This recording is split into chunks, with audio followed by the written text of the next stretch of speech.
অবশেষে বিয়ে হয়েই গেল ঢালিউড কিং শাকিব খানের। নিজের ফেসবুক আইডিতে বিয়ের ভিডিও আপলোড করেন তিনি।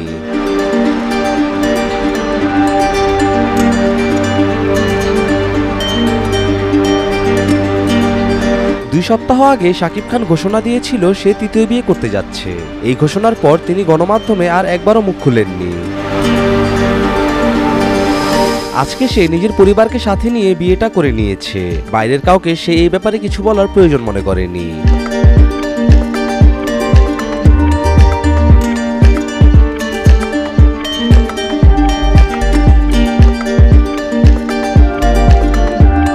এখন অপু বুবলির কি হবে?